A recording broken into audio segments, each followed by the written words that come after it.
Tu as gagné. J'ai perdu. Je gagne avec la propriété et l'argent et tu gagnes encore mieux. En fin de compte, tu obtiens un homme meilleur. Il est là, je suis dehors. Je suis dehors. La chambre d'hôtel pour la nuit est tout à toi. J'espère qu'il aimera ce que j'ai préparé pour nous et le cadeau que je t'ai laissé. S'il te plaît, ne cherche pas à me le rendre. Ce sera un douloureux rappel de la femme sournoise et trompeuse que tu es vraiment. Je rentre chez moi en voiture et je ne veux en aucun cas te revoir, lui ou tes amis. Fais-moi savoir quand ton entourage viendra chercher tes affaires. Tout ce dont je n'ai pas besoin, je le mettrai dans des sacs poubelles noirs dans le garage, symbolisant les déchets que tu as faits de notre mariage. J'utiliserai la phrase de mon père quand on lui a dit qu'il devait soit quitter l'armée de l'air, soit partir au Vietnam. Hurrah pour moi et va te faire voir. J'en ai fini avec toi. Je ne te sers plus. Profite du voyage. Tu le mérites pour être une si bonne actrice. 10 ans plus tard. Ce mercredi matin, je me suis réveillé au son des coups. En frottant mes yeux endormis, j'ai regardé l'horloge, 8h15. Les coups ont continué et j'ai réalisé progressivement qu'ils venaient de ma porte d'entrée. Qui diable pourrait frapper à ma porte à cette heure-ci? En sortant du lit, j'ai enfilé ma robe, chaussé mes pantoufles et suis descendu là où les coups devenaient encore plus forts. En regardant par le Judas, j'ai vu une femme négligée sur le porche regardant dehors. J'ai ouvert la porte, prêt à lui faire une réprimande verbale et la femme s'est retournée pour me faire face. Elle avait environ 10 ans de plus que la dernière fois que je l'avais vue et c'était visible. Elle avait maigri, son visage légèrement ridé était pâle et épuisé et des mèches grises apparaissaient dans ses cheveux autrefois magnifiques. Elle sentait mauvais et sa longue robe était négligée et déchirée. En la voyant dans la rue ou accroupie sous un pont, je pourrais facilement la prendre pour une sans-abri. Rose, je lui ai demandé incrédule, la femme qui avait été ma femme. Oui, Michael, c'est moi. Puis-je entrer dans la maison? Demanda-t-elle désespérément. Au fait, c'est moi, Michael Carter. Non, ai-je dit en claquant la porte devant elle. À ce moment-là, il y a eu un autre coup à la porte et j'ai entendu ses sanglots. S'il te plaît, Michael. S'il te plaît. Je t'en supplie. Ouvre la porte. J'ai ouvert la porte pour qu'elle ne frappe pas dessus mais je me suis tenu dans l'embrasure pour lui bloquer le passage. Les voisins pensaient déjà que j'étais étrange au mieux. Je n'avais pas besoin de faire un spectacle de moi-même sur le pas de ma porte pour attirer encore plus l'attention sur moi. Que diable veux-tu? Je t'ai dit il y a 10 ans que je ne voulais plus jamais voir ton visage. Jamais. Quelle partie de cela n'as-tu pas compris? Et pourquoi diable es-tu ici? Je pensais que toi et le docteur merveilleux viviez à Milwaukee. Se remettant de sa crise, Rose essuya les larmes de son visage et me lança le regard le plus mélancolique que j'ai jamais vu chez un être humain. Puis-je entrer? J'ai faim, je suis fatigué et j'ai besoin d'aller aux toilettes. S'il te plaît? Je te promets que j'expliquerai plus tard, supplia-t-elle en se dandinant. Ayant été enseignant pendant de nombreuses années, je réalisais que c'était la danse d'une personne sur le point de se soulager. La dernière chose que je voulais, c'était qu'elle urine sur le pas de ma porte, alors j'ouvris la porte et fis un pas de côté dans une invitation silencieuse et réticente. Tu sais où se trouve la salle de bain? Lui dis-je d'un ton réprobateur, puisque je vivais toujours dans la maison que nous avions autrefois partagée. Dépêche-toi. Merci, dit Rose en entrant. Elle jeta sa valise par terre et se précipita vers la salle de bain du bas. Je refermai la porte, montai à l'étage pour aller aux toilettes, puis redescendis. Rose était toujours dans la salle de bain, alors j'allai dans la cuisine, mis en marche ma cafetière Keurig et préparai du café. À ce moment-là, Rose était de retour. Puis-je avoir une tasse de café? Supplia-t-elle. Je la fixai un moment sans dire un mot. Une grande partie de moi voulait lui botter les fesses et la jeter dehors dans la rue. Mais je n'avais jamais frappé une femme et je n'allais pas commencer maintenant, aussi peu que je l'apprécie. En plus, cela pourrait me valoir une arrestation. Ce serait une façon de me soutirer de l'argent, et je n'allais pas tolérer ça. Oui, je déteste qu'une femme me supplie pour du café comme une gamine des rues. Et pour de bonnes raisons. Je peux être tout ce que je veux, un salaud, un enfoiré même. Mais je ne suis pas un hôte impoli ou inattentif. Et je t'ai invité. Enfin, j'ai laissé Rose entrer chez moi. Alors j'ai cédé.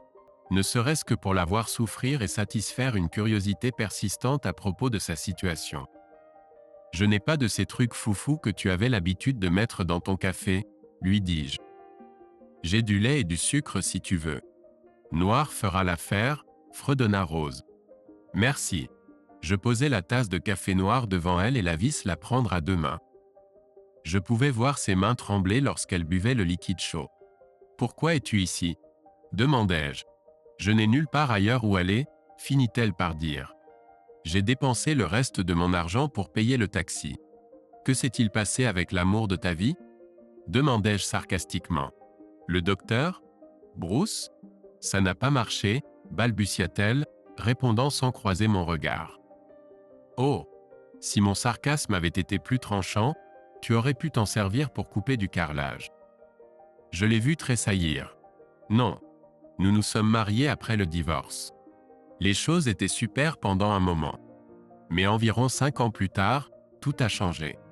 Bruce a été poursuivi pour faute médicale dans un énorme procès qui l'a ruiné, et finalement nous a tous les deux ruinés, a dit Rose, les larmes coulant sur son visage. Je ne comprends pas. Que veux-tu dire, tous les deux ? Ai-je demandé. Comme j'étais son infirmière à l'époque, j'ai été incluse dans le procès. Nous avons tous les deux perdu nos emplois et finalement nos licences pour exercer la médecine dans le Wisconsin. Nous avons tout perdu. Notre maison, nos voitures, nos économies, tout. Nous nous sommes retrouvés dans un petit appartement et pendant longtemps nous n'avons pu trouver que des emplois au salaire minimum. C'était l'enfer pour nous. Ensuite, Bruce a changé et est devenu violent. Il me blâmait pour notre chute, mais c'était de sa faute à lui. Je me contentais d'obéir à ses ordres. Il est devenu violent verbalement et m'a frappé à plusieurs reprises. Il m'a même donné un coup de pied entre les jambes. Et un jour, je suis rentré du travail tôt le soir et je l'ai trouvé au lit avec une jeune fille qui habitait dans un immeuble. Alors le trompeur s'est fait tromper, ai-je remarqué ironiquement. Je ne pouvais pas m'en empêcher. Souriant à l'ironie, je me suis rappelé vivement comment elle et son amant perdu de vue m'avaient humilié la nuit de notre 10e anniversaire. Le karma est réel. Imagine ça. Ce n'est pas drôle, a gémi Rose. Je peux imaginer. Ce n'était pas drôle non plus que toi et le docteur Connard m'ayez publiquement humilié la nuit de notre 10e anniversaire. Tu ne m'as pas physiquement agressé, mais tu aurais très bien pu. Ces blessures guérissent. C'est le traumatisme émotionnel et psychologique qui dure pour toujours. Mais tu t'en fichais à l'époque, n'est-ce pas ? Non, je m'en fichais, ai-je ajouté, ne lui laissant pas le temps de répondre. En fait, j'ai continué, réalises-tu même que c'est aujourd'hui le 10e anniversaire de ce jour-là ? Non, je n'avais pas réalisé, a répondu Rose doucement. As-tu jamais signalé ce salaud à la police ? Ai-je demandé, laissant transparaître mon humanité. Non, j'avais trop peur. Mais je l'ai divorcé. Une ancienne sœur de sororité, avocate en droit de la famille, m'a prise en charge pro bono. Malheureusement, je n'avais presque rien laissé après le divorce. J'avais juste assez pour un billet de bus et le taxi. Je n'ai rien mangé depuis 2 jours. Alors que veux-tu de moi ? Ai-je demandé. De la compassion ? Je vais te dire quoi.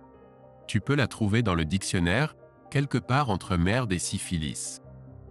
Je sais que tu me détestes probablement, commença Rose, les larmes coulant sur son visage, mais je l'ai interrompu. Oui, je te déteste. Je te déteste autant que je t'ai aimé autrefois, grognai-je. Tu étais tout pour moi, mais je n'étais qu'un substitut pour toi. Un ticket repas jusqu'à ce que le super mec revienne et rien de plus.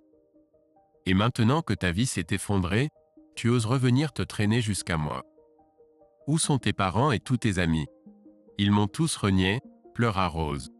Je me demande bien pourquoi, fis-je en grognant avec colère. As-tu eu des enfants avec l'idiot ? Non, nous n'en avons jamais eu.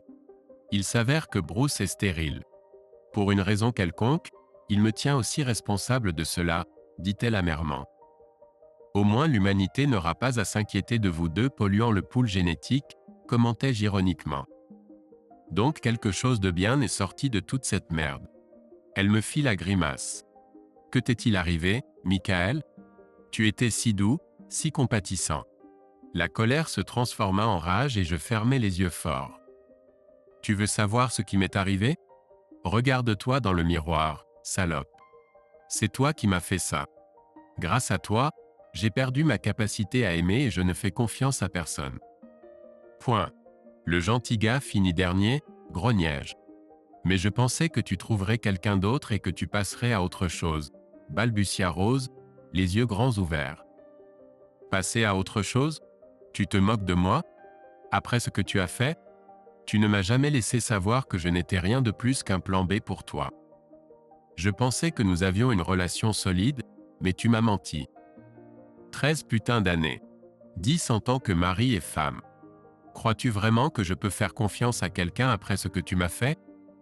Je pris une profonde inspiration avant de continuer. Et combien de femmes penses-tu qui se bousculeraient pour avoir une chance avec un homme brisé après que sa femme l'ait quitté comme ça? Pas que je n'ai pas rapidement étouffé toute tentative, ajoutai-je pour moi-même. Pourtant, il n'y avait pas eu une seule femme bienfaitrice en croisade au cours des 10 dernières années. Au moins j'étais assez insensible pour que ça ne fasse pas mal. Alors es-tu surpris qu'après 10 ans je sois devenu un ermite reclus léchant mes blessures? Je suppose que non, avoua Rose, baissant timidement les yeux. Et maintenant te voilà. Que diable veux-tu de moi? Tu veux que je te protège et prenne soin de toi pendant que tu attends que ton deuxième grand amour revienne dans ta vie? Sois réaliste, salope. J'espérais que tu me laisses rester un moment. Jusqu'à ce que je me remette sur pied, plaida-t-elle. Il y a un refuge pour sans-abri en centre-ville, fis-je remarquer. Tu devrais y aller.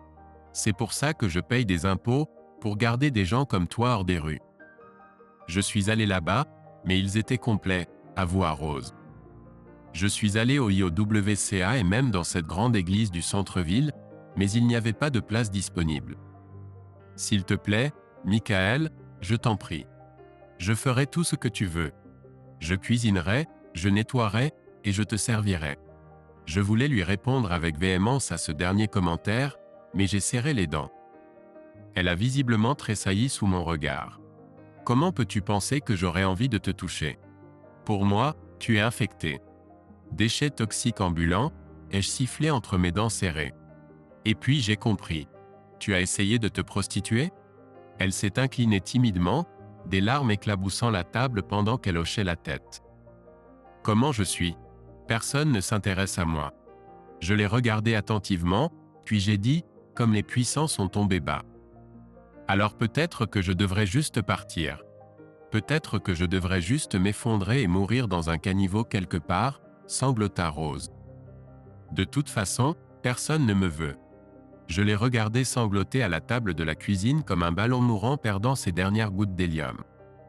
J'envisageais déjà de la jeter dehors pour qu'elle meure dans la rue. Ma haine envers elle était si forte. Pendant 10 longues années, j'ai vécu cette haine, fantasmant sur les moyens les plus variés et cruels de la tuer. J'avais entendu parler d'alcooliques fonctionnels. Dans le cas de Rose et du docteur Connard, j'étais probablement un sociopathe en acte. Un sous-sol profond et insonorisé ou une cave en pierre sous une grange au milieu de nulle part, où je serais le seul à les entendre crier. Mais la voir ici comme ça après toutes ces années? Et puis il y avait Bruce, l'ordure qu'il avait volée pour l'abuser. Je le détestais aussi, mais cette haine grandissait. J'ai été élevé pour ne jamais user de violence envers les femmes. À mon avis, ceux qui le font méritent ce qui leur arrive. J'ai pris une profonde inspiration, très réticent. Écoute, pourquoi ne mangeons-nous pas d'abord? Et ensuite nous continuerons. D'accord, ai-je suggéré. Toujours en pleurs, Rose m'a regardé, puis a hoché la tête. Merci. J'ai tellement faim, sanglotait-elle. Je cuisinerai si tu veux. Non, c'est bon. J'ai appris à prendre soin de moi au cours des 10 dernières années. En plus, c'est ma cuisine maintenant. Tu restes assise. Je vais nous faire des œufs brouillés et du bacon. Ça te va? Parfait, Michael. Merci beaucoup. Je me suis levé en l'ignorant et j'ai préparé des œufs brouillés au fromage comme Rose le faisait quand nous étions mariés. Puis j'ai fait frire une assiette pleine de bacon et j'ai préparé des toasts. Ses yeux ternes se sont illuminés quand je lui ai apporté une assiette. Tu as pensé à mettre du fromage sur les œufs, s'est-elle exclamée. Comme je l'ai fait auparavant. Merci. De rien, ai-je répondu d'un ton bourru. Maintenant, mange. J'ai posé mon assiette et j'ai commencé à manger, regardant Rose se jeter sur sa nourriture comme si elle n'avait pas mangé depuis longtemps. Son visage ne quittait pas son assiette alors qu'elle enfournait une bouchée après l'autre dans sa bouche, s'arrêtant seulement pour attraper un morceau de bacon ou de pain grillé. Quand elle a fini, elle n'a pas eu le temps de lécher son assiette. C'était délicieux, Michael, merci, a-t-elle dit une fois terminée. Tu es devenu un sacré bon cuisinier. Je suis désolé, mais je n'ai pas mangé depuis un moment. Ce n'est pas grave. As-tu encore faim? Ai-je demandé? Non, merci. Mais pourrais-je avoir une autre tasse de café? Bien sûr, ai-je dit en prenant sa tasse. Quand je suis revenu, elle a pris une gorgée et a reposé la tasse. Tu te sens mieux maintenant? Un peu. La nourriture m'a beaucoup aidé. Bien. La douche t'aidera probablement aussi, ai-je dit. Sans vouloir te vexer, tu sens mauvais? A murmuré Rose en s'affaissant dans sa chaise et en se dégonflant à nouveau. Je suis vraiment désolé pour ça. Je prends le bus depuis quelques jours maintenant. Puis-je utiliser ta douche, s'il te plaît? S'il te plaît. Tu sais où elle se trouve? Ai-je dit. Les serviettes sont là où elles ont toujours été posées, je me demandais. Quand tu seras propre, ma robe sera accrochée derrière la porte. Quoi que tu fasses, ne remets pas cette robe. Après ta douche, tu pourras utiliser la machine à laver et le sèche-linge pour tes vêtements. Ensuite, j'ai grogné que je devrais nettoyer la salle de bain et les toilettes avec de l'eau de Javel. Après qu'elle se soit glissée dans la salle de bain avec sa valise, j'ai nettoyé et rincé la vaisselle, puis je suis monté me brosser les dents et m'habiller. Je pensais à ce qui s'était passé après que Rose a annoncé qu'elle partait avec Bruce, l'amour de sa vie, et comment cela m'avait affecté. Nous avions été ensemble pendant 13 ans, dont 10 mariés. À l'époque, j'étais absolument dévasté. Et pour aggraver ma situation, elle a admis sans cérémonie qu'elle m'avait trompé avec lui à plusieurs reprises pendant ces 13 ans où il était absent et travaillait pour créer leur avenir sans souci. Et pour aggraver les choses, elle prévoyait délibérément de me jeter une bombe en public lors de notre fête d'anniversaire, et ses amis le savaient. La situation m'a rempli d'une rage et d'une haine encore plus grande que je n'aurais pu l'anticiper. J'aurais dû arracher mon cœur, tomber mort et épargner à tout le monde, y compris moi, beaucoup de problèmes. Les choses ont tellement empiré que le directeur de l'école où j'enseignais m'a fortement conseillé de consulter un psychologue. J'ai suivi son conseil, et cela m'a aidé dans une certaine mesure. J'ai pu contenir suffisamment ma haine pour faire face aux interactions quotidiennes avec les étudiants et les autres membres du corps enseignant. Mais je n'ai jamais pu me rapprocher de qui que ce soit un homme ou une femme. Mon conseiller m'a suggéré d'écrire un essai pour exprimer mes sentiments les plus profonds. Selon lui, cela me permettrait de chasser la haine et la méfiance de mon esprit. Dans une certaine mesure, ça a marché, et avec le temps, j'ai pu socialiser avec d'autres personnes. Mais je n'ai jamais pu établir de relation avec qui que ce soit, ne devenant jamais plus qu'un collègue grincheux au travail ou un voisin irritable à la maison. Cependant, lorsque j'ai terminé l'essai, il s'était transformé en un manuscrit de 300 pages. Mon conseiller était tellement impressionné qu'il m'a suggéré de le publier. Il m'a même mis en contact avec quelqu'un qu'il connaissait dans le milieu. Le livre a été publié 1 an plus tard, et bien qu'il n'ait jamais figuré sur la liste des best-sellers du New York Times, suffisamment d'exemplaires ont été vendus pour me procurer une pension. Bien sûr, j'ai changé les noms, mais c'est resté l'histoire de comment ma femme m'a trompé et de la douleur que cela a causé. Probablement tout aussi utile pour préserver ma santé mentale a été lorsque j'ai commencé à pratiquer les arts martiaux. 2 sensei m'ont demandé d'arrêter après m'être trop emporté lors des cours de combat. Puis, au centre communautaire, j'ai rencontré un ancien marine divorcé 2 fois qui m'a pris sous son aile. Il n'a pas bronché lors des combats quand j'imaginais battre le docteur Connard à 100. Cependant, il m'avait appris que laisser mes émotions combattre était un moyen sûr de me faire botter les fesses. Laisser mon cerveau froid et dur canaliser la rage en puissance de frappe était une compétence qui a pris beaucoup de temps à développer. Après tout, je pouvais casser des blocs de béton, mais pas après avoir reçu une légion de bleus. Mais je ne m'attendais jamais à revoir Rose, jamais. Et je ne pensais pas qu'elle serait dans un état aussi terrible. Elle n'avait pas l'air bien du tout, et je me suis demandé si elle souffrait d'une maladie quelconque. J'ai également constaté que la plupart de ma colère était maintenant dirigée contre Bruce. Mon intuition me disait de la jeter à la rue, mais quelque chose en moi doutait de la justesse d'une telle décision. Et si quelque chose arrivait et qu'elle mourait, pourrais-je vivre avec moi-même? L'idée d'être dans une position émotionnelle encore pire que celle dans laquelle je me trouvais déjà ne semblait pas attrayante. Et serais-je légalement responsable? J'ai décidé de demander un deuxième avis et j'ai appelé ma mère. « Bonjour, Michael », a dit maman quand j'ai répondu. « C'est une agréable surprise. Que se passe-t-il? Devine qui s'est présenté à ma porte ce matin, ai-je demandé, en sautant toutes nos politesses habituelles. « Je ne te le dirai pas. »« Qui ça ?» demanda-t-elle curieusement. « Rose, dis-je. » J'entendis ma mère soupirer. « Qu'est-ce qui ne va pas? Que veut-elle ?» demanda maman. Je lui ai raconté ce qui était arrivé à Rose et ce qu'elle m'avait dit. « Elle n'a vraiment pas l'air bien, maman. Mon instinct me dit que je devrais la foutre dehors, mais tu ne pourrais pas vivre avec toi-même si quelque chose lui arrivait, dit maman, finissant ma pensée. Non, je ne pense pas que je pourrais. En plus, elle a été tellement abusive envers Bruce. Je sais qu'elle t'a fait beaucoup de mal, dit maman. Mais peut-être que tu devrais écouter ce qu'elle a à dire. Je te le dis. Pourquoi ne reviendrai-je pas plus tard quand j'aurai fini ici? Je savais que maman pourrait tirer cette affaire au clair et peut-être amener Rose à se confier davantage, alors j'ai accepté. Ce n'est pas une mauvaise idée, maman.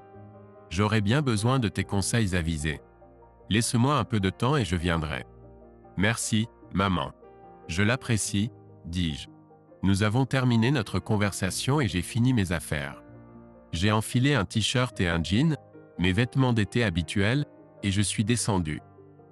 Rose avait déjà mis ses vêtements dans la machine à laver et m'attendait dans le salon, vêtue de ma vieille robe et de mes pantoufles. Je ne savais pas si elle portait autre chose, et je m'en fichais. Même si la robe était serrée sur son corps, j'ai remarqué des taches sombres sur ses jambes. Elle sentait meilleure, mais elle n'avait pas l'air en meilleure santé. « Aimerais-tu un peu plus de café ?» ai-je demandé. « J'en prendrai volontiers, s'il te plaît, » répondit-elle. J'ai versé une autre tasse de café et je l'ai rejointe dans le salon. Elle prit une gorgée et je pus voir que ses mains tremblaient à nouveau. « Merci, » chuchota-t-elle. « Mes vêtements sont dans la machine à laver. Je partirai quand ils seront prêts. »« Il n'y a pas de précipitation, » lui dis-je. « J'aimerais te poser quelques questions, si ça ne te dérange pas. »« Bien sûr, » dit Rose avec soulagement. « C'est le moins que je puisse faire. Je suppose. Tu as dit que Bruce était poursuivi pour faute professionnelle. Je pensais que des médecins comme lui étaient assurés contre la faute professionnelle. N'était-il pas assuré contre ça? Si, mais une poursuite s'est transformée en action collective. Et puis il y a eu des allégations de faute professionnelle. En conséquence, la compagnie d'assurance a refusé la couverture. Même s'il a été prouvé que la plupart des allégations étaient fausses, il y a eu trop de jugements contre lui, et l'assurance n'a jamais été rétablie, expliqua Rose. La plupart des allégations, ai-je demandé. Tu veux dire que certaines étaient vraies? Ces accusations qui n'ont pas été prouvées ont été abandonnées faute de preuves, a-t-elle dit. Mais à ce moment-là, le mal était déjà fait. Nous avons été licenciés et nos licences ont été révoquées. N'aviez-vous pas tous les deux des plans 401K? Ai-je demandé, surpris. Oui, c'est vrai. C'est sur cela que nous avons vécu pendant 1 an. Nous avons dû payer une amende considérable, mais nous n'avions pas le choix. Nous avons tout perdu. Que fait Bruce maintenant? Il travaille comme préposé au stationnement. Il gagne environ 16 $ de l'heure, a dit Rose. Je n'ai pas pu m'empêcher de rire, surtout après que Rose ait parlé de comment il allait devenir un leader dans la communauté. Quels sont vos projets? Ai-je demandé. Je pensais essayer de trouver quelque chose dans le domaine médical. J'ai peut-être perdu ma licence d'infirmière, mais je peux toujours travailler dans un bureau, a dit Rose doucement. Bonne chance avec ça, lui ai-je dit. Comment comptez-vous vous déplacer? Où aviez-vous prévu de vivre? Je peux prendre le bus ou marcher, a-t-elle répondu d'un air abattu.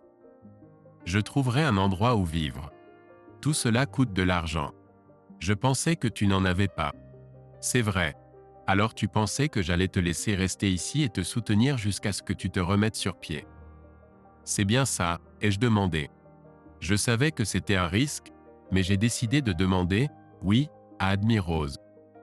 Je sais que je ne te dois rien, mais je pensais peut-être que puisque je t'ai tout donné dans le divorce, tu pourrais me montrer un peu de gentillesse. J'étais tellement éprise de ce salaud que je n'ai honnêtement pas réalisé comment ma stupidité a tourné pour toi. Je réalise maintenant que venir ici en espérant quelque chose était une erreur. Tu as raison, je ne te dois rien. Elle avait l'air vaincue, mais j'ai soupiré et ajouté, mais je ne suis pas exactement un monstre sans cœur. Il est évident pour moi que tu as besoin d'aide. Ma mère sera bientôt là. Elle aimerait te parler avant que je prenne une décision. Bien sûr, a répondu Rose avec soulagement. J'ai toujours eu la meilleure opinion de ta mère. Et elle t'aimait comme la fille qu'elle n'a jamais eue, ai-je répondu. Et puis elle a ajouté, sans savoir pourquoi elle m'aime, même après tout ce que tu as fait, maman t'aimait toujours. Aimait, a demandé Rose, surprise. Oui, c'est pourquoi tu dois être impitoyablement honnête avec elle. Tu me comprends? Je comprends, et je promets d'être impitoyablement honnête avec elle. Et Michael? Quoi? Ai-je demandé. Merci pour tout, a dit Rose très sincèrement. Ne me remercie pas encore, ai-je dit. À ce moment-là, j'ai entendu sonner la porte. En regardant par le Judas, j'ai vu ma mère, alors j'ai ouvert la porte et je l'ai laissée entrer en lui faisant un câlin. Rose, mon Dieu, ma fille, cela fait vraiment 10 ans? Ma mère a demandé en voyant Rose dans ma vieille robe. Les deux femmes se sont serrées dans les bras et se sont embrassées sur les joues. C'est bon de te revoir, Lorraine, a répondu Rose. Michael, mon cher, pourquoi ne nous laisses-tu pas discuter un moment entre filles? A demandé maman. Je savais que c'était sa manière de me demander de lui laisser de l'intimité, alors je me suis retiré dans mon bureau à domicile, en fermant la porte. J'ai surfé sur le web à la recherche d'informations sur le procès pour négligence contre le docteur Bruce Williams. Ça a pris un moment, mais j'ai finalement trouvé quelque chose. D'après le résumé, il semble que Bruce ait vu environ 2000 patients en 4 ans et en a diagnostiqué environ 97% avec de l'épilepsie. Mais il s'est avéré que certains enfants souffraient de crises, avaient d'autres problèmes médicaux ou étaient simplement privés de sommeil. Aggravant l'erreur, Bruce a prescrit de puissants médicaments antiépileptiques comportant de graves effets secondaires et a conseillé aux patients de subir des traitements médicaux et des procédures inutiles. Comme si cela ne suffisait pas, de nombreux plaignants ont cité Rose comme complice. Presque chaque enfant qui franchissait leur porte se voyait faire une série de tests et se voyait diagnostiquer de l'épilepsie, qu'il en souffre ou non, a déclaré l'un des avocats des plaignants. Dans certains cas, Rose annonçait la mauvaise nouvelle à ses parents et Bruce approuvait son diagnostic. Pour aggraver les choses, l'hôpital a dû rembourser plus de 300 000 $ à l'État pour une facturation incorrecte du programme Medicaid. Pas étonnant que l'hôpital les ait renvoyés, ai-je pensé. L'État a infligé des amendes à la fois à Bruce et à Rose, puis a révoqué leur licence. Après plus d'une demi-heure, je me suis adossé à ma chaise, secouant la tête à la lecture de ce que je venais de lire. Je n'avais aucun doute dans mon esprit que Bruce était le cerveau du complot, et que Rose se contentait de suivre tout ce qu'il disait. J'ai entendu frapper à la porte et j'ai vu maman montrer sa tête. Je lui ai fait signe d'entrer et elle s'est assise dans la chaise à côté de mon bureau. Qu'est-ce qui ne va pas? Ai-je demandé. Je pense que Rose a besoin de voir le docteur McGregor dès que possible, a dit maman. Son air sérieux m'a fait déprimer. Terry McGregor avait été notre médecin de famille pendant de nombreuses années, et maman avait travaillé pour lui jusqu'à sa retraite il y a quelques années. Oh! Pourquoi?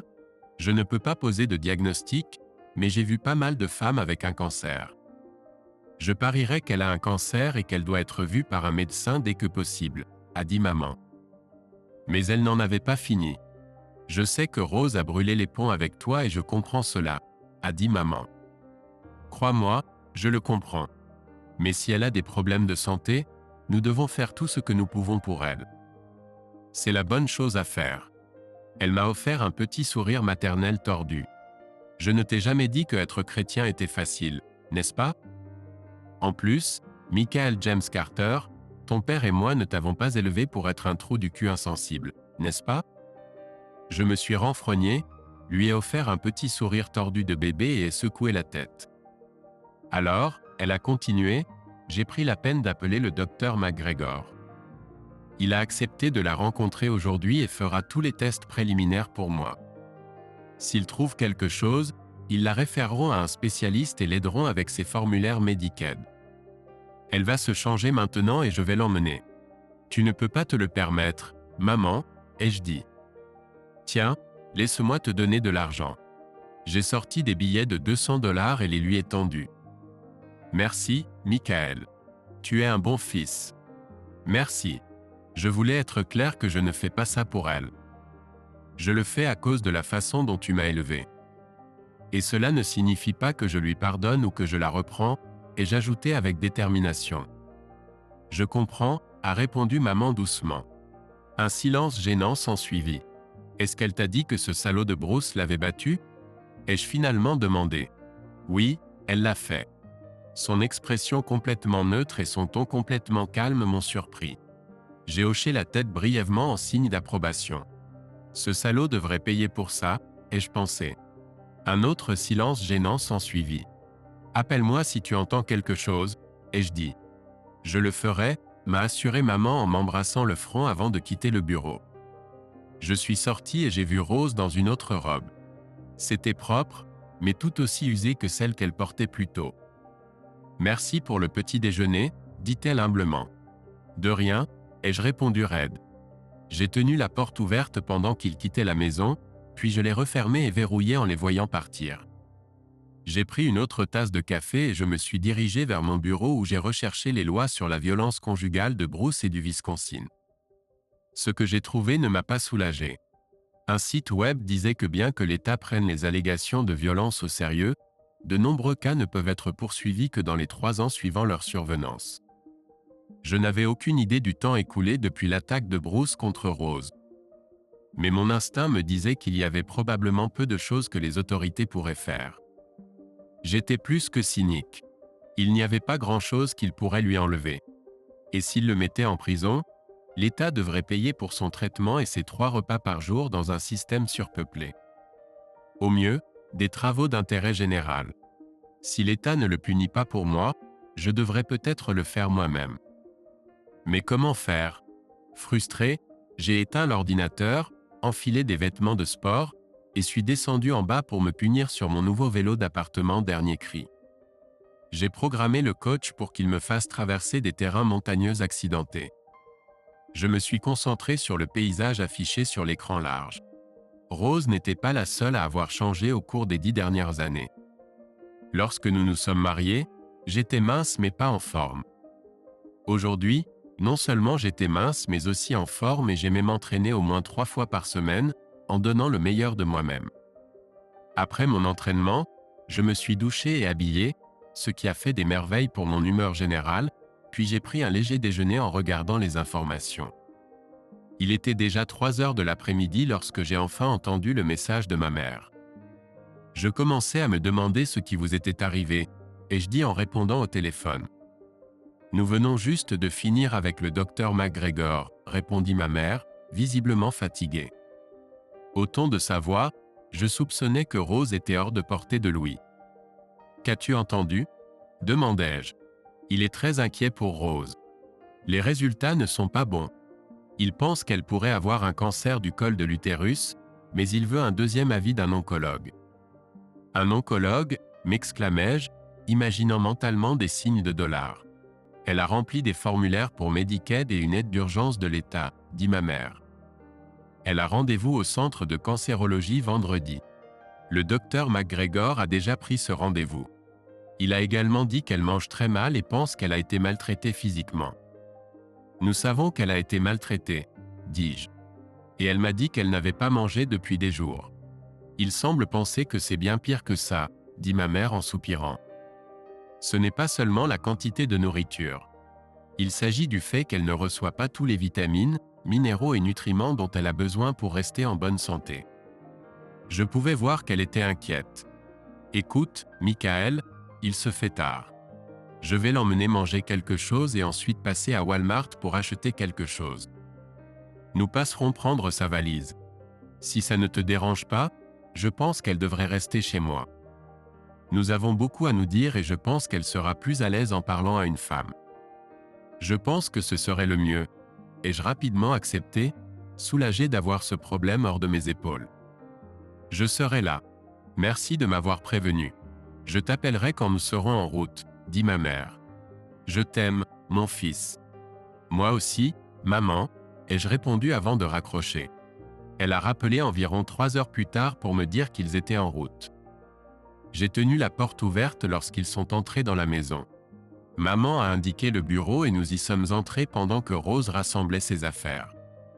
Désolé que ça ait pris autant de temps, a commencé maman. C'est bon, ai-je dit. Que se passe-t-il? Nous allons être occupés à prendre soin de Rose pour les prochains jours. Il y a beaucoup à faire avant son rendez-vous vendredi. Je sais que tu ne l'apprécies pas, mais elle m'a dit qu'elle t'aimait toujours et voulait savoir. Je me suis ressaisi et ai secoué la tête furieusement avant qu'elle ne puisse finir sa phrase. Non, maman, il est hors de question que je retourne vers elle, même en tant qu'amie. Pas après qu'elle m'ait menti, trompé pendant 13 ans et m'ait publiquement humilié. Ce n'est pas ainsi qu'on traite quelqu'un qu'on aime et je ne suivrai pas cette voie à nouveau. Je serai gentil avec elle pour toi, mais c'est tout. Je n'ai plus rien pour elle, ni pour qui que ce soit d'autre d'ailleurs, et j'ajoutai amèrement. Je comprends, a dit maman. Je réfléchissais juste. Je sais, tu pensais que je pourrais lui pardonner et recommencer. Ce navire a pris le large il y a 10 ans. Je le lui ai dit, mais elle pense qu'elle peut te récupérer. Ça n'arrivera pas, ai-je dit fermement. Je me demandais si la délusion était l'un des symptômes du cancer. En plus, je ne suis plus la même personne qu'elle a quittée il y a 10 ans. Non, tu n'es pas, a répondu maman tristement. Honnêtement, parfois le vieux Michael me manque. Au moins, il riait et souriait de temps en temps. Peux-tu au moins venir dîner vendredi soir? Je cuisinerai ton plat préféré. Lasagne, ai-je demandé, sentant soudain l'espoir. Bien sûr, a-t-elle répondu avec un sourire. Je serai là, je te le promets. Tes lasagnes me font toujours sourire. Nous nous sommes serrés dans les bras et sommes retournés dans la pièce principale où Rose attendait avec sa valise. Je resterai avec ta maman si ça te convient, a dit Rose faiblement. C'est à elle de décider, ai-je dit alors que ma mère me lançait ce regard. Quoi qu'il en soit, merci pour le petit déjeuner et pour m'avoir écouté, a dit Rose avec des larmes dans les yeux. De rien, ai-je dit en inclinant légèrement la tête. N'oublie pas le dîner vendredi, m'a rappelé ma mère inutilement. Je m'attends à ce que tu sois là à 18h30. J'y serai, je te le promets, lui ai-je dit. J'ai réussi à passer les 2 jours suivants à faire des choses. Même si l'école était en vacances d'été, j'avais encore beaucoup à faire. Je devais travailler sur le nouveau programme, approuver les plans de cours, etc. En plus de la maison et du jardin qui devaient être maintenus en ordre. Je n'avais pas le temps de penser à Rose, donc je me suis dit qu'elle était entre de bonnes mains de toute façon. Maman avait le don de faire avancer les choses quand tout le monde se heurtait à des murs. À une époque, elle était la meilleure infirmière et spécialiste en facturation médicale de l'État. Enfin vendredi, je suis sorti de la maison après une agréable douche chaude, m'arrêtant pour une bouteille de vin chez ma mère pour sa lasagne. Je suis arrivé à 615 et j'ai été accueilli à la porte par Rose, qui m'a laissé entrer en me disant que maman était occupée dans la cuisine. Il était évident que Rose pleurait pour quelque chose, mais je n'ai rien commenté. Merci, ai-je dit en passant devant elle et en me dirigeant vers la cuisine. Maman s'est retournée en me voyant entrer et son visage s'est illuminé en voyant la bouteille de vin. J'ai posé la bouteille et donné une accolade à maman. Nous nous sommes assis à table et avons commencé à déguster la lasagne. Rose semblait sur le point de craquer. Comment ça s'est passé aujourd'hui? Ai-je finalement demandé. Nous avons approuvé la demande de Rose, a dit maman. Dieu merci, ils ont ce nouveau système Internet. J'aurais aimé en avoir un quand j'ai pris ma retraite. Je pouvais voir qu'elle se forçait à être optimiste. Les dépenses médicales de Rose seront donc prises en charge, ai-je demandé avec soulagement. Oui, et l'État lui versera une allocation mensuelle.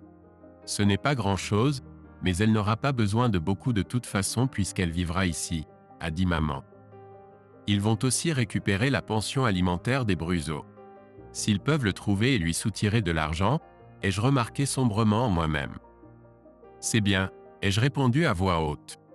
Et l'oncologue? Le visage de Rose s'est assombri et l'expression de maman a changé. Je savais que quelle que soit la nouvelle, elle ne serait pas bonne. Ils ont confirmé qu'elle a un cancer du col de l'utérus de stade 4, a dit maman. Et il se propage rapidement dans tout son corps. Il est déjà dans ses extrémités. Mais ça peut être guéri, n'est-ce pas? Ai-je demandé. Je n'étais pas sûr de ce que je ressentais, à part de l'inconfort. Peut-être, a dit maman. Elle a regardé Rose comme pour demander la permission d'en dire plus. Rose a hoché la tête, une larme roulant sur sa joue. Les chances de survie sont inférieures à 20%. Ils peuvent la traiter, mais il n'y a aucune garantie qu'elle survivra. Les choses auraient été différentes s'il l'avait découvert il y a 3 ou 4 ans.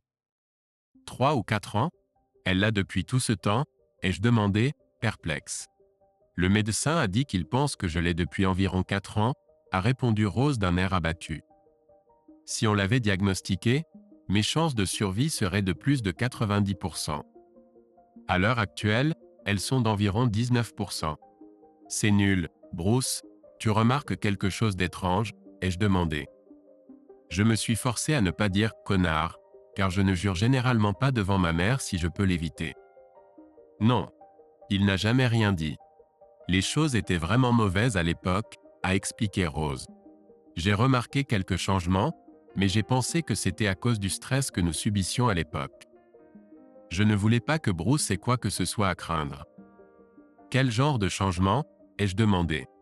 Ça me faisait mal quand on, tu sais, le faisait, dit Rose. C'est devenu tellement grave qu'on a arrêté de faire quoi que ce soit pendant un moment. J'étais contente qu'elle n'aille pas plus loin. Maman est rapidement intervenue dans la conversation. Ils ont un nouveau médicament qu'ils peuvent lui donner qui pourrait l'aider, a-t-elle dit. Le médecin a dit que cela pourrait augmenter ses chances de 10 ou 15%. C'est mieux que rien. Alors, que vas-tu faire? Ai-je demandé à Rose. Je n'ai pas vraiment le choix. Soit je me batte, soit je me couche et je meurs. Et je ne suis pas prête à mourir encore, dit mon ex-femme avec son ancienne ferveur. J'ai des choses que je veux, que je dois faire avant de mourir. Je n'ai pas pris la peine de demander quelles étaient ces choses. Et combien de temps prendra ce traitement? Ai-je demandé à ma mère. Ça pourrait prendre jusqu'à 1 an, a-t-elle dit. Ou peut-être plus. 1 an, ai-je pensé. Beaucoup de choses peuvent arriver en 1 an. Est-ce que Rose restera ici avec toi tout le temps? Ai-je demandé d'un ton sévère. Je ne voulais vraiment pas qu'elle soit chez moi. Je pense que c'est mieux ainsi. Je suis peut-être à la retraite, mais je me souviens toujours comment m'occuper des patients. Je serai là avec elle tout le temps, et je sais qui appeler en cas d'urgence, a dit maman. Je suppose que ça a du sens, et j'acceptais à contre-cœur. Serez-vous capable de gérer cet arrangement? M'a demandé ma mère. J'ai regardé Rose, réfléchissant à la question de maman. Il y a eu un temps où j'aurais été prêt à faire presque n'importe quoi pour la femme assise en face de moi. Puis je me suis souvenu comment elle m'avait si peu cérémonieusement largué en public pour Bruce. Rose a vu mon expression changer. Je sais que tu ne me fais pas confiance, mais balbutia-t-elle. C'est l'euphémisme de l'année, ai-je dit en l'interrompant. Laisse-moi te le dire de cette manière.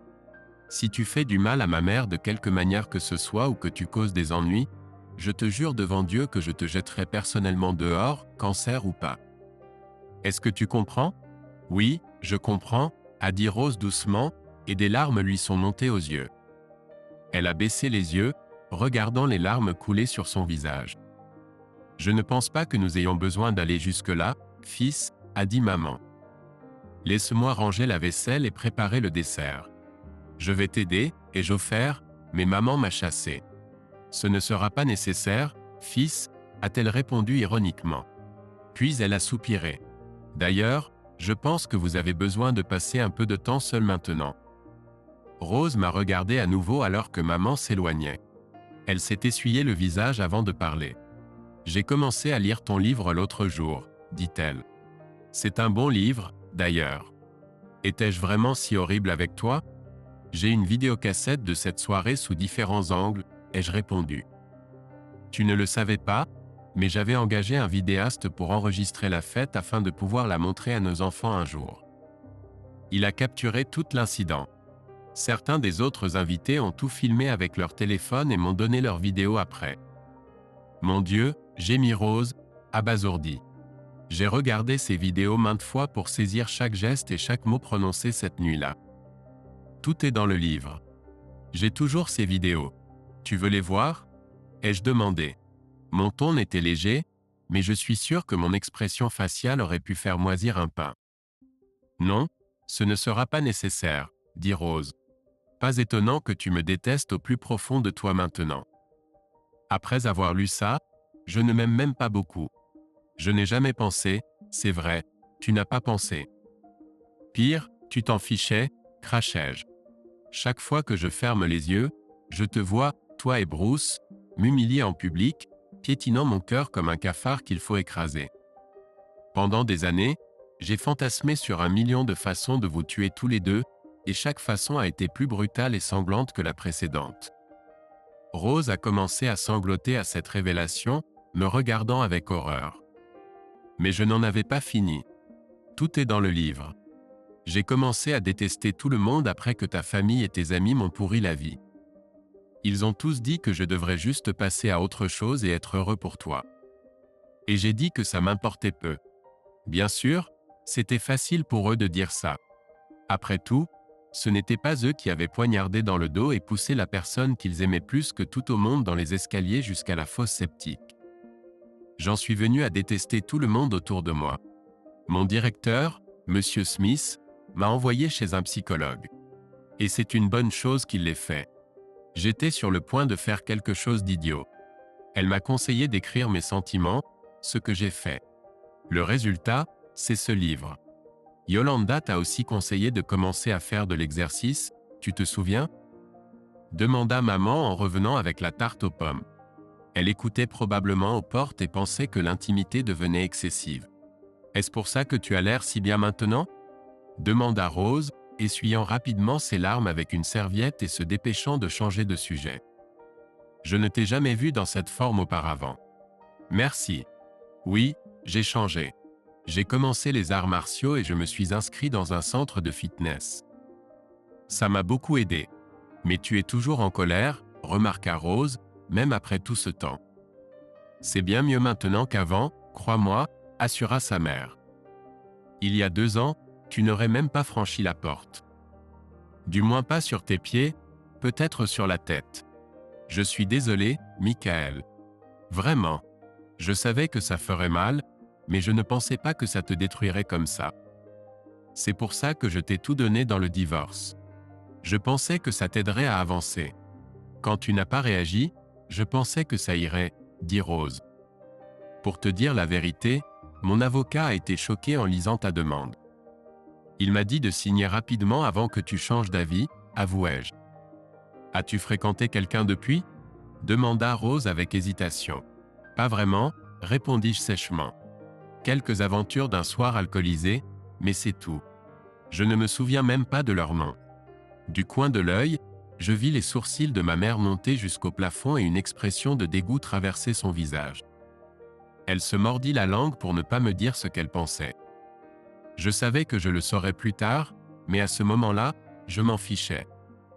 Mon Dieu, soupira Rose. Je ne sais pas quoi dire. Je suppose que désolé ne suffira pas, n'est-ce pas? Non, ça ne suffirait pas, acquiesçai-je amèrement.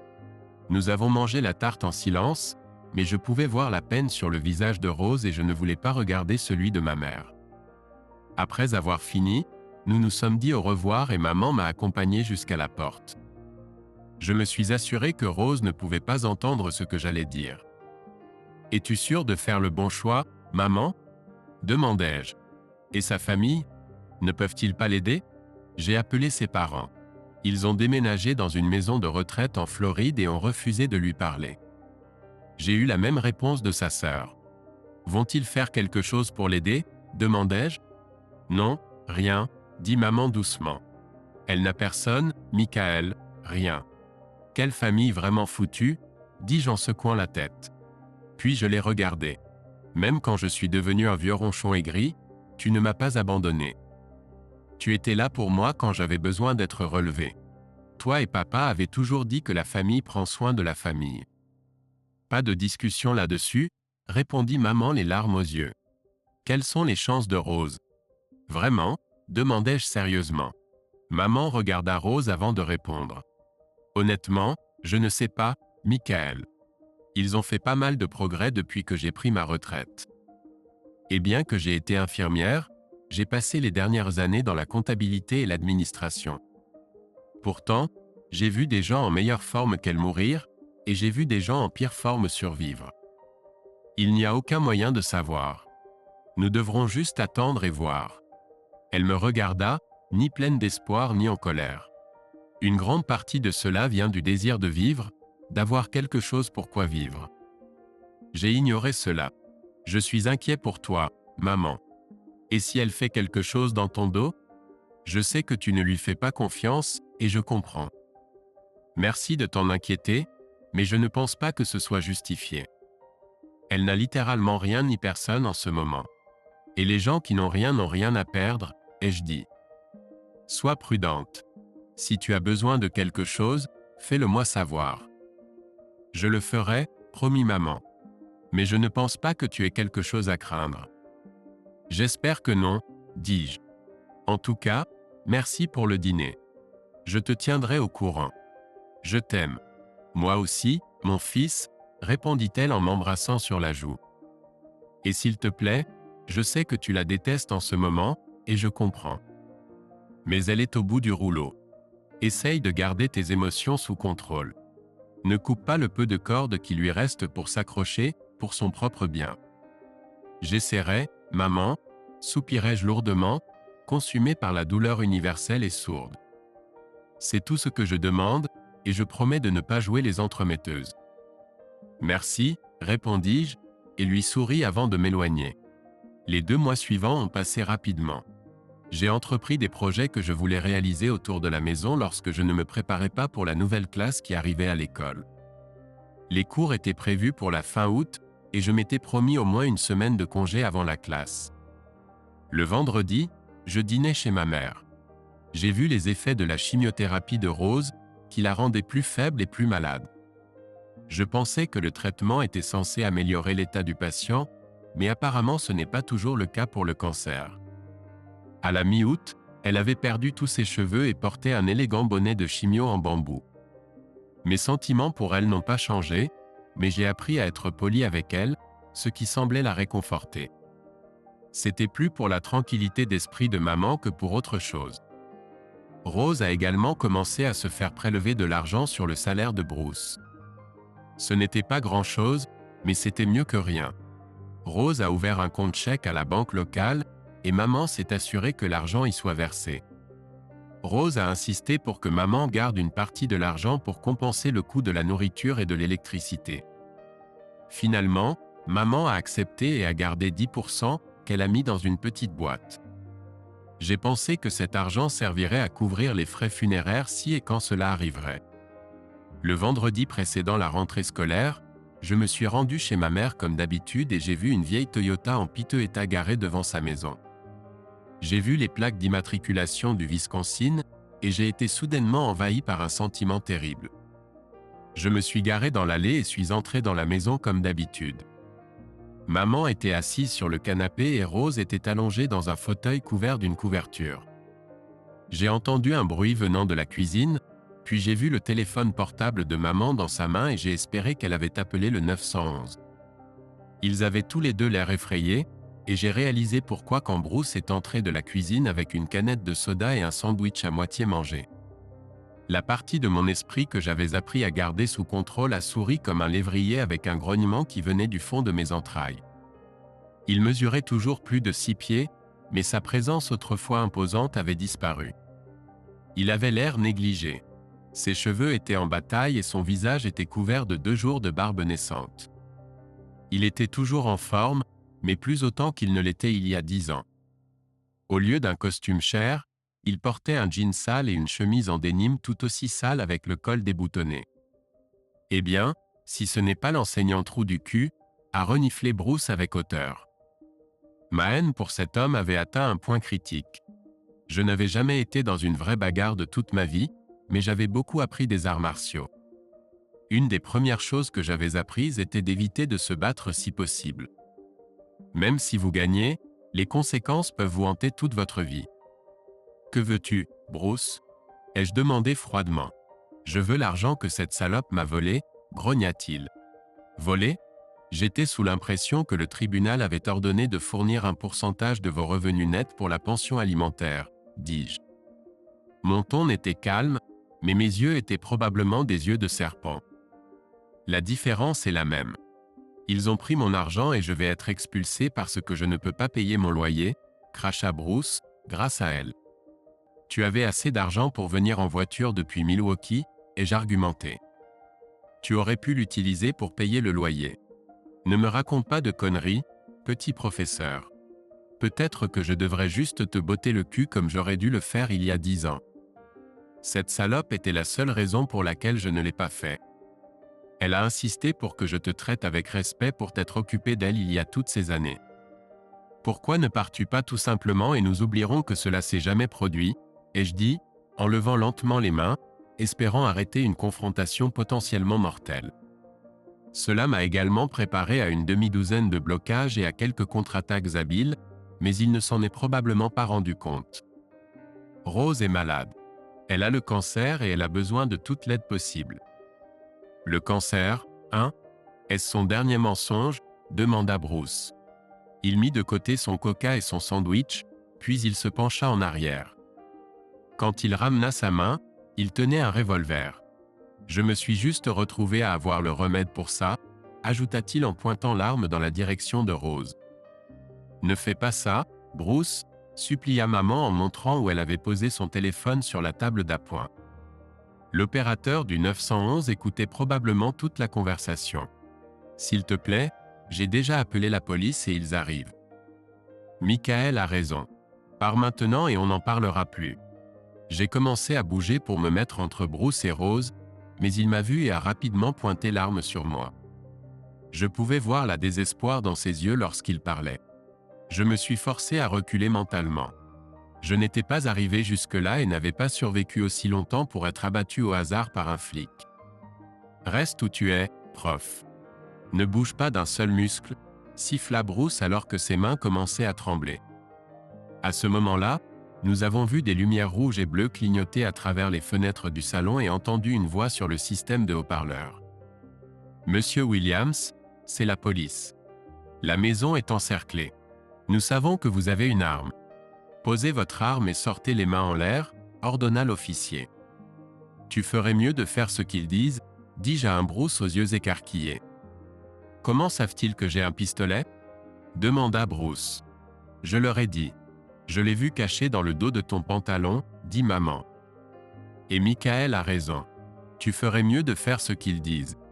C'est votre dernière chance, monsieur Williams. Lâchez l'arme et sortez de la maison, ordonna l'officier par le biais du haut-parleur. Bruce regarda autour de nous trois et je réalisai qu'il commençait à être nerveux. Nos regards se sont croisés un instant et j'ai vu sa détermination disparaître. Si tu étais intelligent, tu aurais fait ce qu'ils ont dit, lui dis-je. Tu n'auras pas de troisième avertissement.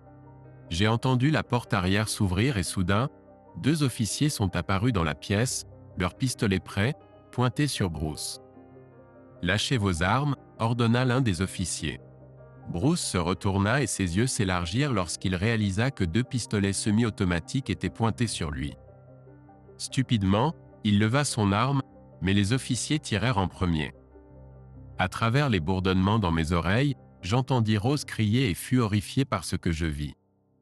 À ce moment-là, 2 autres officiers étaient entrés dans la pièce par la porte d'entrée, en réponse à la fusillade.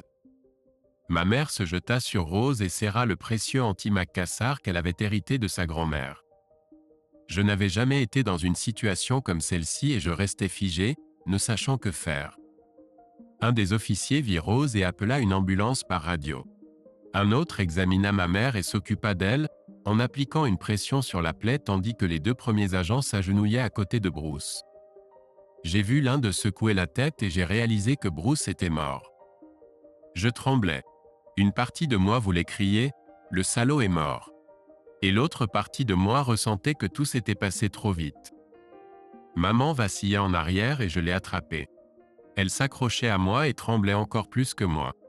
Les 2 autres agents étaient occupés à administrer les premiers soins à Rose. Je donnais ma déposition à un agent quand une ambulance est arrivée dans l'allée. Un détective est également arrivé avec une équipe d'investigateurs de scènes de crime. Pendant que le détective recueillait les déclarations de ma mère et moi, l'un des ambulanciers a rapidement déterminé que Bruce était mort. Pendant qu'il et l'agent le plaçaient dans un sac mortuaire, les 2 autres examinaient Rose, la plaçaient sur un brancard et la conduisaient vers l'ambulance. Je vais avec elle, a insisté maman. Cependant, les ambulanciers lui ont informé qu'il n'y avait pas de place dans l'ambulance et lui ont suggéré de les suivre. « Tu peux venir avec moi ?» lui ai-je dit. Le détective nous a informé que la maison était désormais une scène de crime, donc nous devrions partir pendant qu'il travaillait. Il a promis de verrouiller la maison avant de partir et a dit qu'il pourrait avoir besoin de nous interroger plus tard. Voici le nom et le numéro d'une bonne entreprise de nettoyage, a dit le détective, tendant à maman une carte de visite. Elle l'a acceptée distraitement et nous sommes montés dans ma voiture. En conduisant à l'hôpital, ma tête tournait. Je voulais régler le cas de Bruce par moi-même et j'étais content que l'abruti soit mort, même si ce n'était pas de ma main. Étrangement, je me sentais terrible à l'idée que Rose soit blessée et j'espérais qu'elle s'en sortirait. Mes émotions étaient mélangées pour le moins. Nous sommes arrivés à l'hôpital et sommes entrés dans la salle d'urgence où on nous a dit que Rose était conduite en salle d'opération. Après avoir discuté de la définition du proche parent et ma mère ayant montré les documents médicaux de Rose et un formulaire désignant ma mère comme mandataire médical de Rose, l'infirmière derrière le comptoir nous a escortés jusqu'à la salle d'attente où nous avons attendu pendant plusieurs heures. Enfin, les portes se sont ouvertes et un médecin s'est approché de nous. « Madame Carter ?» a-t-il demandé. « Oui, c'est moi », a répondu maman. « Comment va Rose ? Mademoiselle Williams est stable et en voie de guérison. Je pense qu'elle survivra à la blessure par balle. La balle lui a traversé le corps sans toucher d'organe vital. Elle a de la chance, a dit le médecin. Encore 1 ou 2 centimètres vers la gauche et elle n'aurait pas survécu. Dieu merci, a soupiré maman. Elle a perdu beaucoup de sang et sa condition affaiblie due au cancer et à la chimiothérapie n'est pas en sa faveur. Cependant, nous avons trouvé quelque chose d'autre et avons contacté son oncologue, ajouta le médecin. Quoi ? Demanda la maman. Je sais qu'elle subit une chimiothérapie, mais nous avons trouvé ce qui ressemble à des traces d'infection dans son organisme. J'ai ordonné une série de tests au cas où. Non, soupira la maman. Est-ce qu'elle va s'en sortir ? Il est trop tôt pour le dire. Elle est sous sédatif pour le moment. Nous allons la garder ici pendant au moins 3 jours. Pouvons-nous la voir ? Demanda la maman. Je ne pense pas. Pas avant demain matin au plus tôt. Laissez-moi vous donner une carte. Vous pouvez appeler ce numéro à tout moment pour suivre son évolution et savoir dans quelle chambre elle se trouvera, dit-il en tendant la carte à la maman. Nous avons quitté l'hôpital et sommes retournés chez maman. Nous étions tous les 2 silencieux tout le long du chemin, mais maman a pleuré la plupart du temps. J'étais plongé dans mes propres pensées. Je me souvenais avoir dit à Rose comment j'avais fantasmé sur le fait de la tuer, ainsi que Bruce. Maintenant, elle était allongée à l'hôpital, se battant pour sa vie. Étonnamment, je me sentais un peu mal à ce sujet et faisais de mon mieux pour ne pas y penser. Quand nous sommes rentrés chez elle, j'ai vu que le ruban de la scène de crime avait été arraché et gisait dans la poubelle à l'extérieur de la maison. Il y avait une note sur la porte du détective disant que la scène de crime avait été évacuée. Il l'avait verrouillée et remis la clé au voisin. Maman s'est immédiatement mise à nettoyer. J'ai vu les restes de la chaise sur laquelle Rose était assise quand elle a été abattue et je l'ai emmenée à la voiture pour la jeter à la décharge. Quand je suis revenu, ma mère était à genoux en train d'essuyer le sang du sol. Ses larmes tombaient sur le sol, l'arrosant presque autant que le seau et le chiffon. Est-ce qu'il y a quelque chose que je puisse faire pour aider? Ai-je demandé après être resté silencieux un moment. Merci de demander, mais non, a-t-elle répondu sans lever les yeux. J'ai nettoyé bien pire que ça. Aimerais-tu rester chez moi ce soir? Ai-je demandé. Je savais que notre maman était stricte, mais tout le monde a ses limites. Ce ne sera pas nécessaire, a répondu maman en s'essuyant le front avec son avant-bras. Je vais bien. En plus, je dois être là au cas où l'hôpital appelle. J'y ai réfléchi et j'ai secoué la tête. Dans ce cas, je vais rester ici. Elle m'a regardé. Ses paroles semblaient dire « Tu n'as pas à le faire, Michael ». Mais il y avait une expression de gratitude sur son visage. Je sais, mais je vais le faire quand même. Et si tu comptes nettoyer toute seule, je serai utile et je préparerai quelque chose à manger avant d'aller au lit. J'ai esquissé un petit sourire en coin. J'espère que le vin ira bien avec les œufs brouillés et le bacon. Je pense que nous pourrions tous les deux prendre un verre avant d'essayer de dormir après une journée comme aujourd'hui. Elle m'a regardé, a secoué la tête et a souri. Nous verrons. Mais j'ai remarqué qu'en retournant à son nettoyage, elle brouillait plus vigoureusement. Je m'inquiétais des cauchemars, mais soit un verre de vin, soit l'épuisement émotionnel nous a fait dormir comme des ours en hibernation. Le matin, nous avons traîné dans la maison, à peine en train de parler jusqu'à environ 10 heures quand le téléphone a sonné. Je suis allé dans la cuisine pour ne pas écouter aux portes. 5 minutes plus tard, elle m'a rejoint et a dit « Rose est toujours dans un état grave, mais sa condition est stable. Elle passe beaucoup de tests, mais elle devrait être de retour dans sa chambre d'ici le milieu de l'après-midi. » J'ai hoché la tête distraitement, essayant de voir si je ressentais quelque chose. Mais à part être étourdi et confus, je n'ai rien capté. « Ça te dérangerait de me donner un lift ?» m'a-t-elle demandé, me sortant de mes pensées. « Pas de problème, je lui ai dit. »« À quelle heure? On peut être là à 14h30 ?»« Bien sûr, je te conduirai, » je lui ai dit. Je suis parti un peu plus tôt pour emmener une vieille chaise à la décharge, faire quelques courses, puis j'ai suivi ma mère jusqu'à chez elle. De là, nous nous sommes rendus à l'hôpital et avons obtenu des indications pour la chambre de Rose. Nous sommes entrés dans la boutique de cadeaux de l'hôpital et avons acheté une carte, un vase de œillet blanc, que je savais être les fleurs préférées de Rose, et un roman d'Agatha Christie, le même qu'elle avait lu avant de me quitter pour Bruce. Ma mère m'a regardé joyeusement pendant que je payais tout. « Quoi ?» ai-je demandé sur la défensive. « Rien », a dit ma mère en secouant la tête. J'ai senti mon visage brûler. « Ne te fais pas d'illusions, » lui ai-je dit. « Ouais, tu tiens vraiment à elle, n'est-ce pas ?» a demandé ma mère. « Non, pas vraiment. J'ai juste pensé que ça lui ferait du bien, c'est tout. » J'ai vérifié 2 fois ma monnaie pour m'assurer que le caissier ne m'avait pas arnaqué. « Bien sûr, » a répondu ma mère à sa manière habituelle. Elle a tapoté ma main et a dit doucement « Michael, l'opposé de l'amour n'est pas la haine, mais l'indifférence. Quand la haine meurt, une foule d'émotions n'ont nulle part où aller. Et c'est bien que tu ressentes encore quelque chose de valable pour la personne que tu pensais qu'elle était. Et ton secret est en sécurité avec moi. » Après cela, nous sommes allés dans la chambre de Rose. Elle était réveillée, mais elle avait l'air épuisée. Ma mère l'a embrassée sur la joue et lui a remis la carte que nous avions achetée. Ses yeux se sont illuminés quand je lui ai montré les fleurs. « Mes préférées. Tu t'en souviens ?» s'est-elle exclamée avec surprise. Sa voix était rauque et faible, mais son ton était agréable. « Oui, » ai-je dit en lui tendant le roman. « Si je me souviens bien, tu l'as lu quand tu es parti avec Bruce, » ai-je ajouté sans émotion, bien que mon estomac tressaille légèrement. « Oui, je l'ai lu. Et je n'ai jamais eu la chance de le finir. »« Merci, » dit-elle doucement, sans me regarder et feuilletant le livre de poche. « Des nouvelles ?» demanda ma mère. « Pas encore, » répondit Rose en secouant la tête. Elle referma le livre de poche, mais ne le lâcha pas.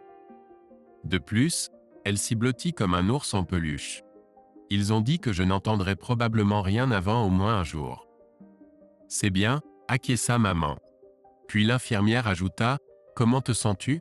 « Horrible, » gémit Rose. « Je suis épuisé, j'ai mal sur tout un côté et j'ai mal au ventre. Ils vont arranger tout ça, la rassura sa mère. Et Bruce? Demanda Rose, sans me regarder. Il a été déclaré mort sur les lieux, lui dit sa mère. Bien, dit Rose d'un ton ferme, montrant enfin un peu de force. Je suis contente qu'il soit mort. Une expression sombre apparut sur le visage de maman, mais elle ne dit rien. Elle se contenta de tapoter la main de Rose et d'acquiescer de la tête. Je suis resté silencieux pendant que les deux femmes parlaient. Une partie de moi était contente d'entendre que mon ex-femme s'était retournée contre Bruce. Sa déclaration m'avait aidé à dissiper la haine que je retenais. Mais ce n'était pas suffisant pour effacer les 10 dernières années. Une infirmière entra dans la pièce et regarda les signes vitaux de Rose. « Il est temps de prendre vos médicaments, Madame Williams », dit une jeune femme à Rose en lui tendant une tasse de pilule. Rose prit le médicament et l'avala avec de l'eau. « Comment te sens-tu ? » « Épuisée » soupira Rose. « Et je préférerais Rose à Madame Williams, si ça ne te dérange pas. Je ne peux pas prétendre que ça ne s'est pas produit, mais je peux essayer de mettre ça derrière moi. » On pouvait entendre la fatigue dans sa voix, mais elle rassembla sa détermination pour la dernière partie. « Je transmettrai cela au reste du personnel, » dit l'infirmière avec un sourire. « Peut-être est-il temps pour vous de vous reposer, » ajouta l'infirmière. J'ai supposé qu'elle sous-entendait qu'il était temps pour nous de partir. « Quand aurons-nous les résultats de ces tests ?» demanda ma mère à l'infirmière. Demanda maman à l'infirmière. Demanda maman à l'infirmière. Le docteur Samuel consulte son oncologue, donc il devrait savoir quelque chose de définitif d'ici demain matin, répondit l'infirmière. Vous avez notre numéro et nous avons le vôtre. Nous nous sommes dit au revoir et j'ai remarqué le regard mélancolique que Rose m'a lancé avant de partir. J'ai souri faiblement avant de fermer la porte. J'ai déposé ma mère chez elle, puis je suis rentré pour finir mes corvées du week-end. Le lendemain matin, nous nous sommes retrouvés dans la chambre de Rose à l'hôpital. Étant bénévole à temps partiel à l'hôpital, maman est arrivée quelques heures avant moi. Peu de temps après moi, 2 médecins sont entrés dans la chambre. J'ai rencontré le docteur Samuels, le chirurgien qui a opéré Rose, et j'ai été présenté au docteur Kincaid, l'oncologue de Rose. Ils ont essayé de paraître professionnels et confiants, mais même moi j'ai pu voir qu'ils étaient inquiets. Alors, quelles sont les nouvelles ?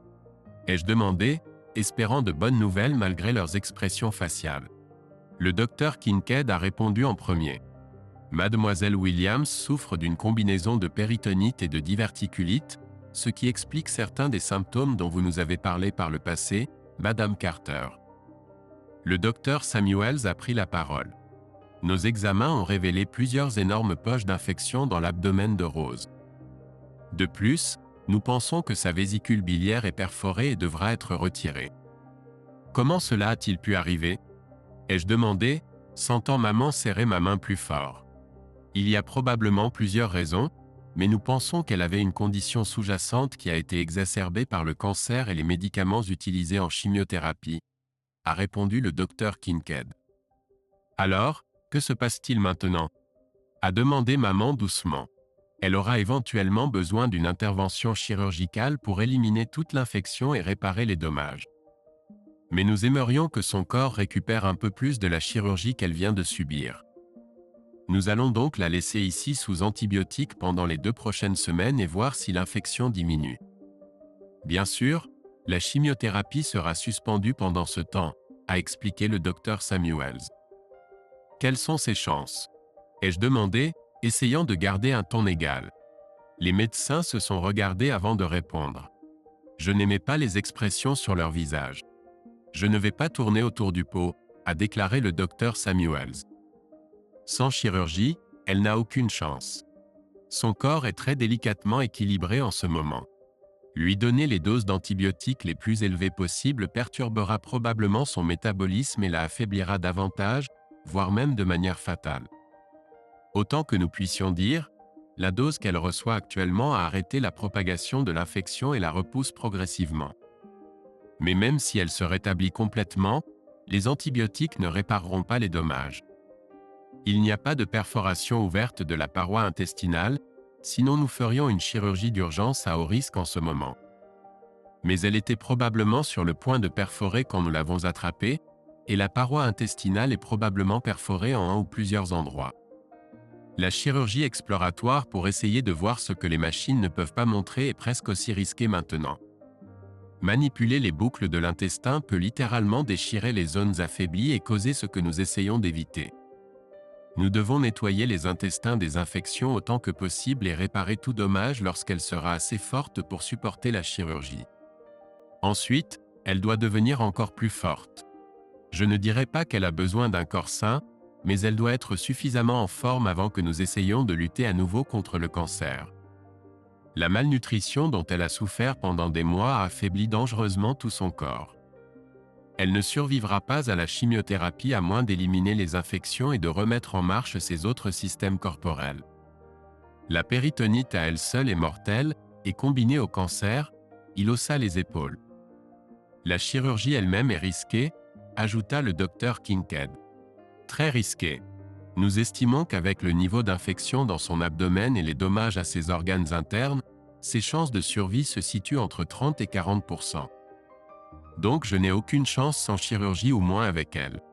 Est-ce que tu dis ? Demanda Rose sobrement. Ses yeux étaient grands ouverts et je pouvais voir qu'elle transpirait, mais sa voix était stable. Oui, j'en ai bien peur, confirma le docteur Kincaid.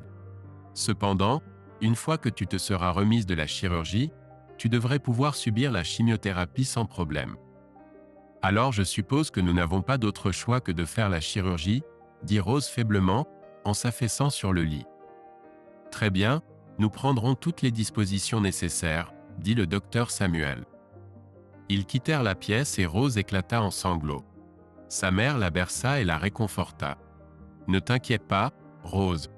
Tu as les meilleurs médecins de l'hôpital de ton côté. Tout ira bien, dit-elle alors que Rose pleurait. J'avais beaucoup à faire et je ne pouvais pas le faire ici. C'était étrange, il n'y a pas si longtemps, j'aurais volontiers célébré la nouvelle du décès de Rose, mais maintenant mes émotions étaient à bout. Écoute, je dois y aller. L'école commence demain, mais je passerai te voir de temps en temps, si tu veux, proposai-je. Oui, j'aimerais ça, Michael, s'exclama Rose. Maman sourit en me regardant. Nous quittâmes la pièce et je raccompagnai maman jusqu'à sa voiture et lui fis signe alors qu'elle sortait de la maison. J'ai tenu ma promesse et j'ai rendu visite à Rose plusieurs fois au cours des 2 prochaines semaines. Nous avons parlé de nombreuses choses, de mon enseignement, de mes élèves, de mon livre, de son mariage raté avec Bruce et de notre mariage raté. Nous avons également discuté de nos sentiments et de tout ce qui nous avait amenés à ce point. Pendant l'une des visites, j'ai abordé le sujet de sa famille. Je suis curieux de quelque chose, ai-je dit. Qu'est-ce exactement ? A demandé Rose. Qu'est-ce qui se passe avec ta famille ? Pourquoi te détestent-ils autant ? Maman les a appelés, mais apparemment, ils ne veulent rien avoir à faire avec toi. Te souviens-tu quand je t'ai dit qu'ils m'avaient renié après que le recours collectif a été déposé contre nous ? Oui, je me souviens, ai-je répondu. Ce que tu ne sais pas, c'est qu'ils savaient pour Bruce dès le début. Ils ont promis de t'aider à rester dans l'ignorance, et en retour, Bruce a promis de les aider financièrement à leur retraite. Il a même proposé d'acheter des billets de croisière à mes parents pour leur retraite. Et toi et ta sœur, vous étiez au courant de tout ça ? Ai-je demandé, ma colère commençant à monter. Rose baissa les yeux, embarrassée. Oui, chuchota-t-elle avant de me regarder à nouveau. C'était un autre coup de poignard, je sais, et je suis tellement désolée. Donc ta famille t'a utilisé, toi et Bruce, de la même manière que tu m'as utilisé, fis-je remarquer. Mon ton n'était pas froid, il était glacial. Elle fronça le nez et parut juste misérable. Je me suis maîtrisé. Si tu ne veux pas de réponse, ne pose pas la question. Surtout, avoua Rose avec tristesse, les choses ont mal tourné quand nous avons été poursuivis. Après avoir tout perdu, ma famille ne voulait plus rien avoir à faire avec moi. Cela expliquait la façon dont ils m'ont traité après ton départ, lui dis-je. Tout a commencé avec toi, Rose. J'étais tellement désolé, je ne savais pas quoi faire. J'étais tellement désolé, je ne savais pas quoi faire. J'étais tellement désolé, Je ne savais pas quoi faire. J'étais tellement désolé, je ne savais pas quoi faire. Cela expliquait aussi comment Rose pensait que c'était acceptable de m'utiliser en attendant Bruce. Tout le monde avait le dessus, sauf moi. Cela renforçait aussi ma conviction qu'il n'y avait aucun moyen de me réconcilier avec elle, pas après tout ce qu'elle avait fait. Rose s'en est rendu compte aussi, et n'a pas fait d'effort pour raviver ce que je pensais que nous avions autrefois. Mais nous avons réussi à nous réconcilier, et j'ai vu des étincelles, des éclats de la femme dont j'étais tombé amoureux plusieurs fois. Dans le processus, j'ai constaté que ma haine envers elle et Bruce avait considérablement diminué. Après sa mort, ma haine envers Bruce a également un peu diminué, bien que j'espérais toujours qu'il subirait une punition éternelle sévère pour tout ce qu'il avait fait, et pas seulement à mon égard et à celui de Rose. Monsieur Smith m'a permis de prendre la journée pour l'opération de Rose et a organisé un remplaçant pour le cours. Je suis arrivé à l'hôpital tôt le matin et lui ai parlé avant qu'elle ne soit conduite au bloc opératoire. J'étais inexplicablement inquiet, mais j'ai fait de mon mieux pour ne pas le montrer. Je sais que j'ai dit beaucoup de choses méchantes et haineuses depuis ton retour, ai-je dit. Et je tiens juste à m'excuser pour ça. J'espère vraiment que tu pourras surmonter tout ça. Une partie de moi était surprise de ne pas avoir à faire semblant d'être sincère. Merci, Michael. Cela signifie beaucoup pour moi, répondit Rose avec un faible sourire. Je méritais tout ce que tu as dit, donc j'accepte tes excuses. Et je tiens à m'excuser d'avoir détruit le meilleur homme que j'ai jamais connu. Je sais qu'il est trop tard pour nous, mais je t'aime. Tu as supporté mes humeurs sans aucune raison. Elle prit une profonde inspiration. Promets-moi quelque chose. Quoi, demandai-je. Quoi qu'il arrive, je veux que tu trouves quelqu'un que tu aimes. Tu le mérites, dit-elle sincèrement. Cela m'a surpris. Elle continua à me regarder si intensément que je finis par dire « Je promets que j'essaierai ». Elle hocha légèrement la tête, comme pour se donner un peu d'absolution. Nous devons la mener au bloc opératoire, monsieur, dit poliment l'homme de l'entretien. Bien sûr, dis-je. Juste une minute. Complètement spontanément, je me penchai et embrassai Rose sur la joue. Tu peux faire ça, dis-je alors qu'elle me souriait en retour. Je restai figé, perplexe. Pendant un moment, elle ressemblait exactement à ce que je me rappelais d'elle le jour de notre mariage. Une partie profondément enfouie de moi se demandait s'il y avait des moments où elle m'avait vraiment aimé, et si je n'étais pas juste un pourvoyeur pour elle. Je me levai, un peu étourdi, et l'homme de l'entretien la poussa hors de la pièce. C'était vraiment gentil, Michael, dit doucement maman, alors que nous suivions l'homme de l'entretien jusqu'au bloc opératoire. Elle fut emmenée à l'intérieur et nous nous assîmes dans la salle d'attente. Nous y restâmes pendant plusieurs heures pendant que l'opération se déroulait. J'essayais de regarder la télévision accrochée au mur, mais je ne pus me concentrer sur ce qui était dit. Tout ce à quoi je pouvais penser, c'était les événements des 10 dernières années. Mon esprit rejouait sans cesse tout encore et encore. Pendant que ma mère travaillait sur son dernier afghan, je faisais les 100 pas, buvant une tasse de café dégueulasse de la machine après l'autre. J'étais pris dans une boucle sans fin, revivant les derniers mois encore et encore. 6 heures plus tard, le docteur Samuels sortit du bloc opératoire. L'expression sur son visage ne me plaisait pas du tout. Il s'approcha de nous et nous demanda de le suivre dans une petite salle.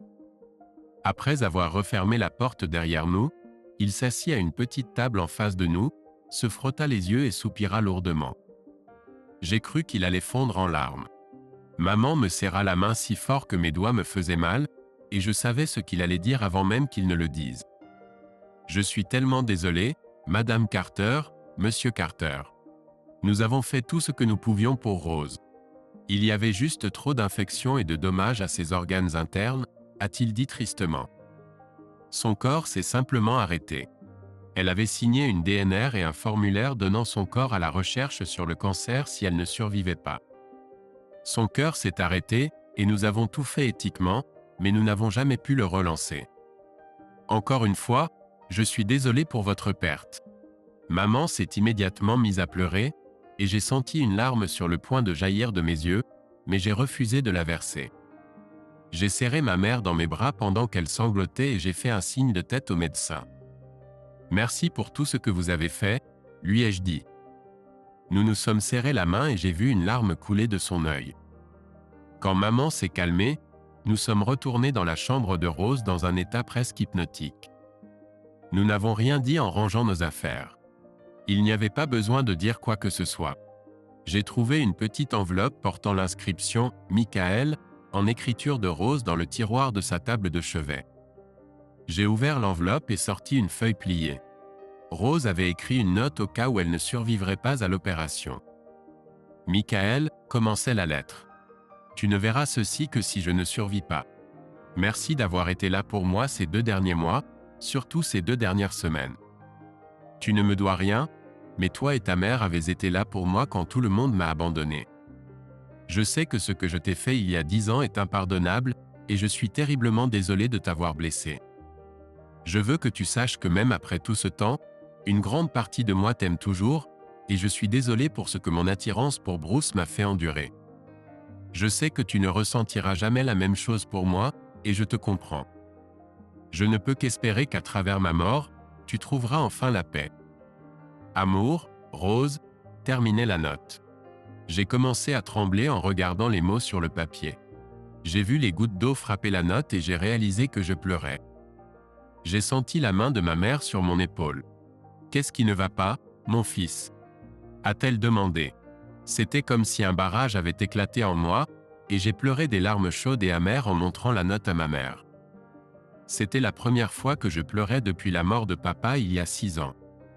Maman s'est remise à pleurer après avoir lu la note de Rose, et nous avons fini par pleurer ensemble, en nous serrant l'un contre l'autre. J'ai réalisé quelque chose d'autre quand nous nous sommes calmés suffisamment pour finir de ranger les affaires de Rose. Toute la colère, la haine et l'amertume que j'avais portées en moi pendant 10 ans avaient disparu. Complètement. Pour la première fois en 10 ans, je me sentais calme. C'était comme si ma haine était morte avec Rose, comme si je m'étais perdu dans un labyrinthe sombre et stérile, et sa mort avait fait s'effondrer une partie du mur pour m'ouvrir une voie de sortie. Étrangement, sa mort m'avait guéri. Nous avons fini de ranger ses affaires, signer les papiers, et quitter l'hôpital dans un état second. J'ai suivi ma mère chez elle et l'ai aidée à rentrer les affaires de Rose. Nous avons eu un dîner morose avec des restes, à peine en train de nous parler. Après l'avoir aidée à ranger la vaisselle, elle est partie dans sa chambre, et quand elle est revenue, elle m'a tendu quelque chose. J'ai regardé ce qu'elle m'avait donné, une petite photo de Rose souriante dans le fauteuil de sa mère. Elle avait été prise peu de temps après le début de la chimiothérapie. Je me suis dit que tu aimerais avoir quelque chose pour te souvenir d'elle, a dit maman. Merci, ai-je dit en la serrant dans mes bras. Au fait, est-ce que tu veux appeler sa famille ou moi ? Ça te dérangerait de le faire ? A-t-elle demandé. J'ai parlé avec eux une fois, et c'était tout ce que je pouvais supporter. Bien sûr, ai-je dit. J'appellerai dès que je serai rentré à la maison. Maman m'a tendu un bout de papier avec le numéro dessus, que j'ai mis dans ma poche. Nous nous sommes serrés une dernière fois, et je suis parti. De retour chez moi, j'ai appelé les parents de Rose. Son père a répondu après le deuxième sonnerie. Fred, c'est Michael Carter, ai-je dit. Que veux-tu ? A-t-il demandé en colère. Alors que je réfléchissais à mes mots, je me demandais ce qui lui était arrivé. Après tout, ce n'était pas moi qui avais refusé un soutien financier et une croisière de retraite. Votre fille Rose est décédée aujourd'hui lors d'une opération, ai-je dit. Je n'ai pas de fille nommée Rose, a grogné Fred. Plus maintenant, en effet. Pourquoi m'appelles-tu ? Je me suis dit que vous seriez peut-être intéressé de le savoir. Alors que veux-tu de moi ? A demandé Fred. Tu veux qu'on réclame un corps ou quelque chose ? Non, elle a donné son corps à la recherche sur le cancer, ai-je dit, me retenant à peine. Eh bien, au moins sa vie n'aura pas été gaspillée, a-t-il grogné. Ne rappelle plus ici. Je l'ai entendu maudire avant de raccrocher. J'ai eu envie de rappeler et de le déchirer en morceaux, mais j'ai décidé que ce serait une perte de temps. Soupirant, j'ai appelé mon directeur chez lui et lui ai annoncé la nouvelle. Je suis désolé d'apprendre ça, Michael, a-t-il dit. Comment te sens-tu ? Ça va mieux, ai-je dit. Mais ça ira. Écoute, Pourquoi ne prendrais-tu pas le reste de la semaine de congé et je le noterai comme un congé parental payé? Je trouverai un remplaçant. Merci, je l'apprécie vraiment, ai-je dit. Nous avons fini de parler et j'ai attrapé une bière dans le frigo. J'ai ouvert la bouteille et j'ai longuement contemplé la photo que ma mère m'avait donnée. Voici pour toi, mon gars, ai-je dit en prenant une grande gorgée. Épilogue, le mois suivant. Je ne me suis jamais senti à l'aise dans un cimetière, ce qui est probablement à prévoir. Les rappels incessants de la mortalité peuvent être déprimants pour quelqu'un avec une imagination ordinaire. J'ai garé ma voiture sur l'allée centrale sous les larges branches d'un érable ancien et j'ai marché. Le soleil brillait sur la route principale du cimetière, mais dès que je suis entré par les grilles en fer forgé ouvragé, tout a pris une teinte grise. C'était l'un de ces mystères de la vie. J'ai rapidement trouvé le monument. Il était petit, mais beaucoup plus récent et plus propre que les pierres environnantes. J'ai soupiré en le regardant. Je me suis souvenu du regard de ma mère quand j'ai rempli le formulaire à la Société du monument. Je ne voulais pas l'enterrer sous le nom de famille Williams car j'étais sûr que mon ex-femme reviendrait me hanter. Mais l'administration du cimetière a insisté pour utiliser le nom Williams car c'était ce qui était indiqué sur le certificat de décès de Rose. Donc c'est le nom qui a été utilisé. Jusqu'à présent, aucun fantôme n'est apparu. Il y avait un petit tube à fleurs en bronze à côté du monument et j'y ai placé la fleur de carnation blanche que j'avais apportée. L'herbe dans la petite parcelle n'était toujours pas plus que du duvet vert et la terre molle n'avait pas encore eu le temps de se tasser. Quand tout a été fini, l'école de médecine a incinéré les restes de Rose et les a renvoyés dans une urne simple avec une lettre de remerciement. Maman et moi avons décidé de l'enterrer plutôt que de disperser ses cendres après presque une bouteille entière de vin, quelques larmes et quelques rires. Bruce a été enterré dans un coin négligé et mal entretenu du terrain sous un petit bloc de béton surmonté d'une étiquette en bronze avec un seul numéro de série. Une tombe de pauvre. Je ne l'avais visitée qu'une seule fois juste après la mort de Rose. J'ai versé une bouteille d'urine sur le sol juste à l'endroit où je calculais que son visage aurait dû être. Si quelqu'un m'avait vu uriner sur lui, j'aurais peut-être dû m'expliquer. Après quelques minutes de réflexion silencieuse, j'ai murmuré mon adieu. J'avais versé toutes les larmes la semaine dernière quand maman et moi étions les seuls présents à son enterrement, malgré avoir fait appel à la famille et aux prétendus amis de Rose. J'imagine que j'ai pensé que si le bouleversant Joe DiMaggio pouvait prendre le corps de Marilyn après son divorce et lui déposer des fleurs pendant 20 ans, je pouvais enterrer Rose et lui laisser des œillets de temps en temps. La grisaille autour de moi a disparu et je me suis senti, non triste ou heureux, mais comme un tableau noir propre attendant d'être écrit. Alors que je retournais à ma voiture, j'ai remarqué 2 autres personnes en deuil à quelques rangées de moi. L'une est une femme en robe noire, conservatrice, soignée et propre mais sombre. Elle avait tressé ses longs cheveux blonds en une natte qui descendait jusqu'à sa taille. Un petit garçon frissonnant en jeans et en veste camouflage ample se cramponnait à elle. Ses cheveux étaient courts et foncés. Je ne sais pas pourquoi et la dernière chose que je voulais faire était de m'immiscer dans le chagrin personnel, mais je me suis approché derrière eux et j'ai regardé l'inscription. Ryan G. Englert, sergent, USMC 9 septembre 1990 au 10 septembre 2022 Marie, père, Marine il nous manquera énormément. J'ai vu les symboles de l'étoile d'argent et du cœur pourpre. La femme m'a regardé avec crainte. Elle avait les yeux les plus bleus que j'ai jamais vus. Je suis désolé, ai-je murmuré. Je ne voulais pas m'immiscer. Avant qu'elle ne puisse dire quoi que ce soit, le petit garçon leva les yeux et dit « Il me manque tellement ». Ses yeux étaient encore plus bleus que ceux de sa mère et je ne savais pas s'il énonçait un fait, cherchait du réconfort ou appelait à l'aide. Il devait être un bel homme s'il ressemblait à son père. Je me suis agenouillé et j'ai fouillé dans ma poche. J'ai sorti un carnet et un stylo, que j'utilisais bien plus souvent que la fonction de prise de notes sur mon téléphone, et je les lui ai tendus. « Tiens, mon garçon, écris-lui une note et parle-lui de tout ça. Tu peux la rouler bien serrée et la mettre dans cette fissure dans le sol à côté de la stèle. Je suis sûr qu'il la recevra. » Il m'a serré dans ses bras, a pris le carnet et le stylo et a commencé à écrire. Je me suis relevé et sa mère m'a regardé avec une gratitude tendre et sincère. À ce moment-là, j'ai entendu 2 rires discrets mais distincts, Un féminin et un masculin, un dans chaque oreille. Puis la voix féminine a chuchoté. Tiens ta promesse. J'ai eu le sentiment net que le mois de juin ne serait plus aussi difficile pour moi.